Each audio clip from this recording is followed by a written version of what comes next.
ఏ పని ఎవరు చేస్తేనేమి వృత్తే మనకు దైవం అని బ్రహ్మంగారు అన్నట్టు ఆడుతూ పాడుతూ పని చేస్తే అలుపు సొలుపు ఏమున్నది అనే దానికి నిలువెత్తు నిదర్శనం. నేను నా ఒక పని మీద నిర్మల్ పోతున్నా కాక, అయితే అక్కడ పాపము దొబ్బుకుంటా పని చేసుకుంటా ఒక ముసలి బాబు ఆయన అట్లనే ఒక అంకుల్ నాకు కనిపించింది. అలా చూడగా నాకు మత్తు గమ్మత్ అనిపించింది. నాకు కూడా ఒక ముద్ద పెట్టురే బాప అని చెప్పేసి నేను కూడా తిన్నా. అబ్బా ఏం కమ్మగా ఉన్నది బై.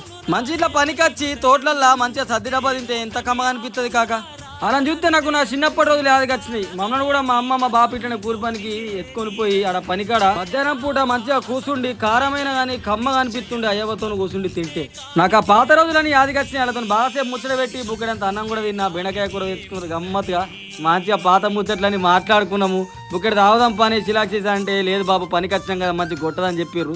మరి మంచికి ఒక 90 కన్నా కొడతా అంటే ఫస్ట్ అద్దన్నారు. కానీ నేను ఇన్లే, మీరు నాకు ఒక తాత లెక్క ఒక బాబు లెక్క నాకు దోస్తులు అనుకోరు అని చెప్పేసి అంటే సరే అన్నారు. ఇవి అంతెందుకు చెప్తున్నట్టే ఈ మధ్య కాలంలో కాలు చేతులు చక్క ఉండి వయసులో ఉండి కూడా పని చేతందుకు కొంతమంది సిగ్గుపడి